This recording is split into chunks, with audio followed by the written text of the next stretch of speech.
नमस्कार मित्रांनो, मी मानसी पाटील तुम्हा सर्वांचं आजच्या भागात मी मनापासून खूप खूप स्वागत करते। आज मी एक स्वरचित कविता तुम्हा सर्वांना ऐकवणार आहे आणि त्या कवितेचं शीर्षक आहे झोंबणारा गारवा। ॲक्च्युअली मी ही कविता 2 वर्ष आधी थंडीच्या दिवसांमध्येच गारव्याला अनुसरून ही कविता लिहिली होती, परंतु ती कुठे सादर करण्याची मला संधी मिळाली नाही। मी म्हटलं आपला यूट्यूब चॅनल आहे तर आपण अपलोड करावी कविता। तर कविता ऐकवते। झोंबणारा गारवा।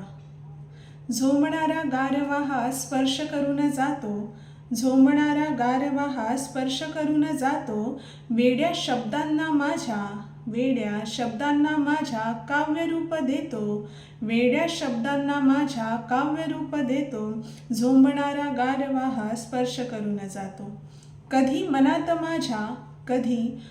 माझ्या वादळ बनून येतो, कधी मनात माझ्या वादळ बनून येतो, क्षणात गिरकी घेत मन सागरात नेतो, क्षणात गिरकी घेत मन सागरात नेतो, झोंबणारा गारवा हा स्पर्श करून जातो, वेड्या शब्दांना माझ्या काव्य रूप देतो।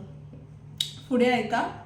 दूर दूर जाता मन सावराया येतो, दूर जाता मन सावराया येतो, दुःख सारे खोडून नवे नाते जोडतो, दुःख सारे खोडून नवे नाते जोडतो, झोंबणारा गारवा हा स्पर्श करून जातो।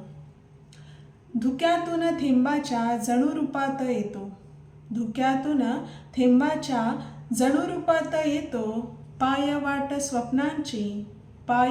स्वप्नांची दव बनून जातो, पाय वाट स्वप्नांची दव बनून जातो, झोंबणारा गारवा हा स्पर्श करून जातो। आता या कवितेच्या शेवटच्या ओळी ऐकवते। गारवा रंग गुलाबी क्षणात असा उधळतो, गारवा रंग गुलाबी क्षणात असा उधळतो, अल्लडशा मनात माझ्या प्रेमरंग बहरतो, अल्लडशा मनात माझ्या प्रेमरंग बहरतो, झोंबणारा गारवा हा स्पर्श करून जातो, वेड्या शब्दांना माझ्या काव्य रूप देतो, झोंबणारा गारवा हा स्पर्श करून जातो। तुम्हाला ही कविता आवडली असेल तर या चॅनलला लाईक, शेअर आणि सबस्क्राईब करायला विसरू नका, जेणेकरून येणाऱ्या प्रत्येक व्हिडिओचे अपडेट्स तुम्हाला लवकर मिळतील। आणि कमेंट्स करून कळवा कविता कशी वाटली ती। धन्यवाद।